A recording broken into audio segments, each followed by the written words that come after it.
some of the emotions that you're feeling playing at the Rose Bowl, Southern California, Latino, with a huge Latino community out here that's not only supporting you but wants you to do well? Yeah, I have a lot of family coming out to this game, so this is going to be not only a huge game for myself, but I would say also for my family and my community that's going to come out to this game. I have Hispanic family that lives in LA, and so it's a little bit of a East Coast, Cuban heritage to a West Coast, some of my Mexican relatives, kind of coming together, all enjoying this moment, enjoying this in time for the Rose Bowl. Rose Bowl is a magical place. LA, I believe, has the best weather on earth, and be able to play in this atmosphere, in the Rose Bowl, it's such a special moment for myself, my family, and I would say just being able to play in front of an Hispanic and Latino crowd. It's what I do. I want to inspire young Latino kids, and I want to always represent my culture to the highest. And so that's something I'm looking forward to do on Thursday morning. You being the Heisman Trophy winner, obviously the leader of this team, the only undefeated team in college football, how do you detach as far as taking care of your mental health and your inner peace to be able to be the best person you can be on the field and off the field?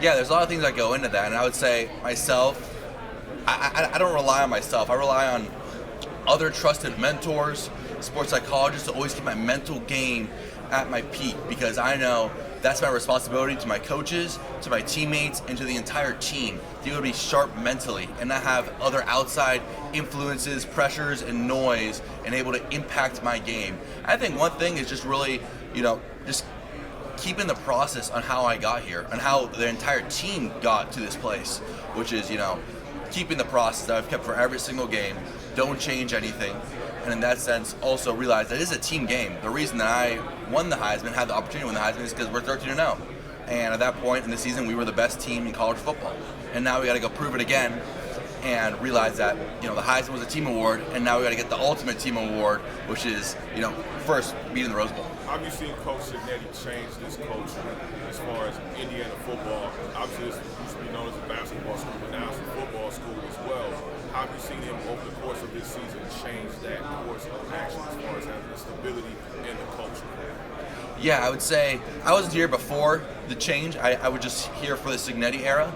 However, the way that I see the entire culture and the trickle-down effects from Coach Signetti, not just Coach Signetti, but all the assistant coaches, the GAs, the strength staff, just the whole entire support staff, always pushing for the no complacency mindset, has really affected the locker room in a positive way, where everybody's going to this common goal, and everybody in the locker room knows what we got to get done and knows that we got to get better every single day. And there's no although we're 13-0, there's a lot of praise from media and a lot of awards. I would say there's no huge egos in the locker room. We're all trying to get better and trying to make the best Indiana offense, best Indiana defense, and best Indiana special teams possible. Fernando, can you talk about how excited are you playing in the Rose Bowl? Yeah, I'm extremely excited. I've had one other opportunity to play in the stadium, the Rose Bowl. It was the last Pac-12 after dark game. It was Cal versus UCLA, and that was a really special game for myself. And watching the Rose Bowl growing up, for my time spending here living in California for the past 3 years, hearing everybody talk about the Rose Bowl it's really helped it sink in for myself. It's really helped it sink in on how monumental this game is and how much this means to the West Coast and how this really means to the entire country. I know a lot of people online say that the national championship should be played at the Rose Bowl because it's such a special venue, and I think that just speaks volumes on what a great venue this is and what a special game this is. I think that the Rose Bowl is the epitome of college football, and I'm so blessed and honored to be able to play in it. Fernando, it's been 3.5 weeks since you won that championship game in Indianapolis. Of course, the accolades you received after. What has Coach done to say, okay, this has all been well and good, let's forget about it and worry about the future? Yeah, Coach gave us a little time off the bye weeks in which we're still working out, we're keeping our fundamentals sharp. However, it was 3 weeks ago, and although it was great and it was fantastic monument for IU football, I think one of the pros of having the first round bye is we have such a long break, and we're able to flip that page. We're able to get over that in a sense where we're very excited and happy that we did win it. However, we're not satisfied. We want to go and first win the Rose Bowl. What did you learn from watching that Alabama-Oklahoma game? For a while, it seems like you're going to be playing the Sooners. To realize in the playoffs, every play matters and nothing's over till that all zeros on the clock. Alabama's a resilient team. They're a resilient team. They're tough, and so is Oklahoma. I think it was a great SEC matchup. Excuse me. And I think that they're both fantastic teams. And I know both of them would have been tough fights. And, we got the draw. We're playing Alabama. Everyone knows Alabama. They're SEC juggernaut. They have a great offense, great defense, great coach. And so really, really looking forward to playing them. And they're going to be a tough team. And I think that Oklahoma game speaks testament on how resilient they are. And they're a tough team to kill. Fernando, This is a matchup that's never happened in college football. Yeah. Now, kind of growing up, like what was your frustration or just the team in general? Yeah, so my grandfather went to LSU, and so all his brothers, they went from Cuba to Miami High School, and they went to LSU because they get programs, and they let him in. And so he was always an LSU fan, and always seen those LSU-Alabama clashes. We'd always watch them as a family. And Alabama's been a juggernaut for forever. I mean, they are historically the best college football program of all time. And so to have, Coach Signetti have coached there before and, take some of those attributes and implement them in Indiana football, I think it's a great opportunity for us. I think it's a great opportunity for us to, play against an SEC opponent, which would be a fantastic opportunity for all our players. And we're just so honored to do it because there's such a high conference of football. And I think it's going to be a great first-time matchup. Fernando, you mentioned that you were part Mexican, correct? So, not like through my own blood, but my uncle, Juan Carlos Barrera, his family's Mexican. So my family married in Mexican, my mom's sister. Really quick question. Cuban food is great. Mexican food is great. What are your favorite foods when it comes to Cuban and Mexican food? Okay. I mean, I think they're both great cuisines. I would say, as far as Mexican food goes, I would say, I love enchiladas. They're so good, and then, those are just my favorite in that sense. And then also, quesadillas, so good. I love those. And I would say, as far as Cuban food goes, I would say is more of comfort food. So I would just say, I always go good with a good croqueta. It's like a little snack, a little jamon croqueta. It's the best. What do you admire the most when you watch Ty Simpson stand out to you? Yeah, Ty Simpson is an amazing player. I've seen him, or I've heard about him from a long time now. He was one of the top guys, and so I watched the whole entire 2022 Elite 11 class, and not only was he a great quarterback, he seemed like he was a great guy. And I think everyone he's rubbed off on, whether it's podcasts with Busted with the Boys or anybody, I've always seen his personality shine through, and I think that's why he's such a great leader of that team, in which people see he's authentic, he's genuine, and they want to go behind him. And also as a player, he's one of the best quarterbacks in the nation, no doubt about it. We don't have many opponents in similar opponents, but they did play Wisconsin this year, and we also played Wisconsin, so I was able to dissect that game thoroughly, and that game showed why he's one of the best quarterbacks in the nation. He is extremely efficient, extremely accurate, and I have nothing to say. And I've actually from that game, I've admired a lot from his game, and also we've taken a couple plays from that game against Wisconsin in game planning, and I've taken a couple things in my own game watching him. Fernando, only eight teams left in the playoffs here. So I know you personally probably feel unfortunately where you are. How are you embracing this moment here, knowing you're just 3 wins away from winning a national title? Yeah, that's a great question. Like you said, there's 8 teams left, and what a blessed opportunity. I can't thank God enough for this opportunity. However, we really got to focus on winning the Rose Bowl first, because Alabama is such a great team, and although it's number 1 against, I believe, number 9th or 8th seed, I believe, I'm not 100% sure, but it's such a great team. And last year we saw that all the teams that had buys, they all lost. And so we're really going to take this opportunity day by day. And the national championship is the ultimate goal. I think any team would lie to you if they said it wasn't the ultimate goal, at the beginning of the season. And everybody has, a little bit of, I would say, little futuristic vision where, we wanted that national championship. However, the Rose Bowl is so important to us. Having the opportunity to play Alabama, an opportunity to rise to the occasion of, the Rose Bowl, which I believe is one of the best venues in sports. It's such a great opportunity for us.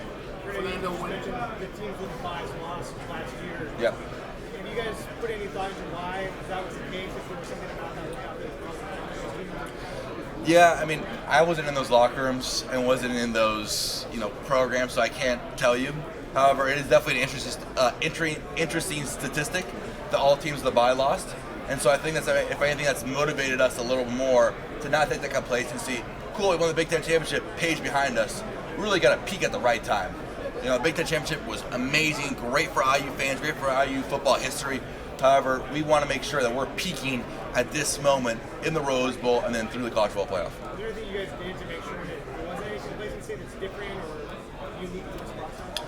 I would say, although there's been a lot of attention throughout the entire program, there's really been no egos, and it's really been, I would say, a little bit of the crushing of egos, if in sense, like we've all held each other really accountable. We've held each other really accountable. We all realize, hey, right now is not the time to slack off. We've dreamed our entire lives for this moment since kids, and also as older men, we're going to realize and look back at this moment. So this is a moment that really, really counts in our college football careers. So let's make the most of it. Have you had time to reflect on the last few weeks of that for you? Beating Ohio State, winning the Heisman, or are you just laser focused on this? How do you process that? Yeah, I would say there's a couple of things, and I think having the month off is also a plus, although it was a negative for some teams last year. I think that I've been able to see personally as a plus, as is giving myself time to reflect on and let that, the Big Ten Championship, the Heisman, and all those other great things sink in a way where, okay, that's cool, boom, now we got the new season. Whereas everyone's 0-0, we got the college football playoff, and the best season you can be a part of. And let's go rise to the occasion and act like, hey, it's not like we have the Rose Bowl and we're trying to protect it from Alabama because we're a higher seed. No. We're both in this race, and we got to go take it. So I think our team really has embraced that taker mentality. Is that something you're able to prepare for, or are you just kind of learning that? I would say I'm learning that on the fly. I mean, I'm not sitting here and lie to you. I've never, won a conference championship before and never won a Heisman before. So this being the first time, can't give all the glory to God. What a great opportunity. However, I think, the great coaches, teammates, and then great mentors that I have myself have really propelled me to be ready for this moment. You tell your teammates, they all rave about you being great on the field, but an excellent teammate. Give me your thoughts on just why that's important to you to have that type of relationships with so many guys on your team. I think it's really important because I believe our superpower as a team is that we have the glue, and that helps our resiliency and also helped us play through gritty moments. And it's really caring about the guy next to you. If you have one of your best friends lining up next to you, ready to go to war, ready to die for you, then it makes you play a little bit harder. In contrast, if you just have another coworker or someone who you might know, but kind of like an acquaintance, you might not lay your life and body on the line for them. And so I think all of us having this really, really strong and genuine connection helps us play harder for each other, and also helps us communicate more efficient with each other. We're able to talk to each other in different aspects. And being so close friendship-wise, we all know that, hey, if I get on, if he gets on me or if I get on him, it's not that personal. We're still going to be best friends or really, really good friends. It's just we want to achieve our goal. So, Fernando, when you arrived in Wilmington, how did you go about reaching out and creating those relationships? Yeah, I would say when I first got here, they had a really great leadership system, and I wanted to fit in and learn the most that I could and try to elevate it. And so the first thing I did is I made sure I knew everybody on the team's name to make sure that I cared about them. I studied the roster. Some people might think I was like, a stalker, a little creepy, having all these roster photos. And some of them were a little tough because people got different haircuts, and some people that I didn't think transferred out, and there's new transfers in. But I would say I try to really learn everybody's name. And if I didn't get on the first try, I for sure got on the second try, and really show that, hey, I care about you. No matter if you're the star linebacker or you're a walk-on. No matter who you are, I'm going to care about you because I want to help this team win. I want to be a leader of this team. And I believe one of the best leaderships that I've been able to learn is servant leadership. And I'm religious, and Jesus Christ has showed that servantship, and that's something that I look to follow. So what did you learn about your new teammates as you went about that process? I learned a lot about my new teammates. I would say just the collection of forces to the common goal, that we all want to win. We're all here for the right reason, and if you're kind of going out astray and here for another reason, that the core group of guys and the majority of the guys are all towards a common goal. So we're either going to leave you or we're going to push you back in the herd. And so I think that's a big thing about the team, is that see how serious they are about everything, and also that the belief that everyone has had that, hey, we're going to win a lot of games this year. Although outside noises may be saying, hey, Indiana was a fraud, Cinderella story, but we're going to win a lot of games this season. I think really having that majority of the team, if not all of the team, really having that belief that we're going to be able to go to the college football playoff and win a lot of games this year was huge for us. Fernando, at what point in the season did you think or realize that this team could do something special? Yeah, I would say I realized from fall camp when, the defense was giving our offense and myself personally such a hard time. I was like, wow, I don't think I'm as good as I think I am. And seeing how high level our team was operating and how great a football we were operating in the fall camp level, defense and offense, it's like, this team has the potential to be very, very special. We just got to put it together. And for the first 4 weeks after we beat Illinois, I think that really sparked the belief, like, wow, we just crushed a top 10 team in the nation. We got to take this opportunity and run with it because, we are a good team. We have a fantastic defense. We have a fantastic offense. We have a great special teams unit that, hey, we just crushed this top 10 opponent, and then we got Iowa and Oregon. Let's keep this momentum rolling. I think that's been a big thing for us is whenever we reach, a new milestone or a new peak, we're not complacent and be like, yes, we won, and look back on it. We're like, okay, we gotta get better for the next opportunity. And I think that's been really special throughout this season to be the only undefeated college team left. Fernando, there's a lot of other Latino players. I know Josh Cuevas plays for Alabama. Do you keep in touch with any of these guys? Do you have a relationship with other Latino players in college football? Yeah, I would say during the season it's tough. It's tough because, although I would love to meet, Latino guys from Alabama, actually I do. There's a long snapper on Alabama, starting long snapper, David Byrd. We played together at Cal. He's a great guy, one of my good friends.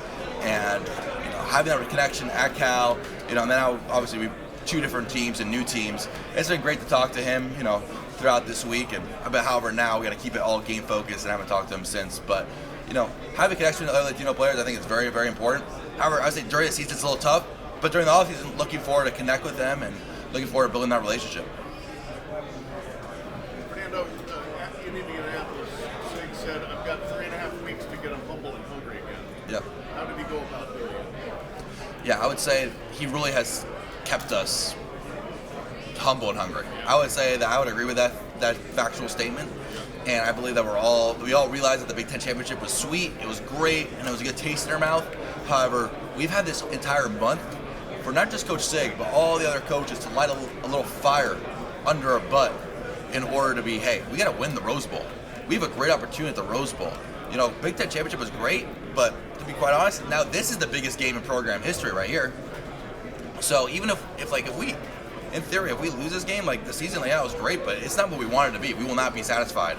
So I think that, and really having that month period to let it all sink in, has really helped us elevate our practices in which we're hungrier and more humble than ever. Did he tear you guys down and film it all or anything? Look, we can do a lot better than we have, any of that business?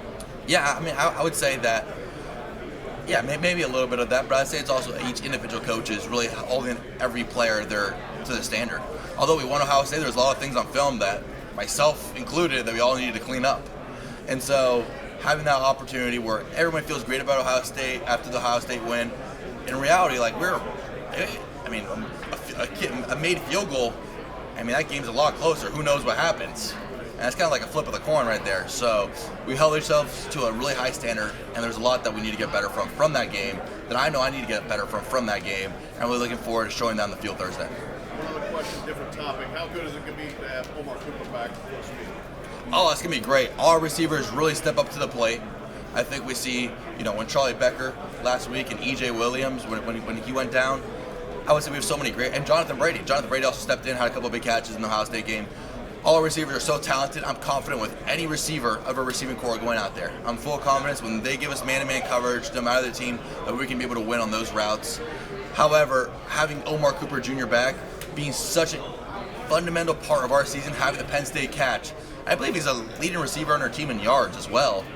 I think he's double-digit touchdowns, which is insane. Having him back, I would say it's relieving as a quarterback, and it's just a great opportunity to throw to such an NFL talent such as him. You mentioned the layoff has been, people talking about whether the layoff is good for the team or not, but how would you say it has benefited the team in getting ready for this game? Yeah, I would think it's given us time to really set the previous success behind us. I think it's really had the opportunity to put this in two different seasons. We had the regular season with the regular season championship, Big Ten championship. Boom, that's done. Now, with the 26 day layout or break, I think. Then boom, now we have this new season. We have this new season in which we have a 3-game season, but it's win or go home. So now it's kind of give us a mindset, hey, all that stuff is great. However, we have this new season in front of us, and we got to try to conquer that opportunity. And for a personal note, like seeing being a Latino quarterback and being able to be an inspiration for maybe younger kids that see someone like them that's able to play football. How does it feel to be kind of a role model for that generation of kids that maybe want to play football and be a Latino quarterback? Yeah, I would say it's all about trying to pass the torch. And someone that I watched as a high school kid, Zach Calzada, he's the quarterback for the University of Kentucky. When he was at A&M, I believe he either beat LSU or Alabama. I don't remember. It was one of the two teams. And he had that fantastic way, and I was like, wow, he's a Cuban American too. Look at that. It's possible. And so I just hope to be an inspiration and a torch for any young Latino quarterback out there, and looking forward to meeting any young Latino quarterbacks, not even quarterbacks, but just Latino players across college football, and just anybody aspiring to play college football and to try to take excellence at the sport. Hey, Fernando, Lane Higgins with the Wall Street Journal. I imagine that you probably had a lot of things on your whiteboard that you've achieved this year. So now that you're at this point, have you had to update it? What's on it now, or have the goalposts moved, so to speak? Yeah, I would say that 26-day break that we've had has really helped myself transform that whiteboard. In reality, this is a moment that I've been working towards my entire life. So if anything, the whiteboard has gotten, I would say, more centralized, and then also I would say it's gotten more intense, because this is, in reality, a 3-week or a month stretch that I've been looking forward to my entire life as a kid. And I know that I'll look back, as an older man, whenever I'm like 80 years old, I'll look back at this moment forever. And so my whiteboard has really honestly changed, and a lot of those goals that I've kept to myself, I really kind of erased them off the board and really kept a more fundamental and rudimentary track for these next 3 weeks of nutrition goals, of even off the field stuff like reading goals, of film goals, and all these little baby steps that I know are going to culminate to being the best Fernando Mendoza possible.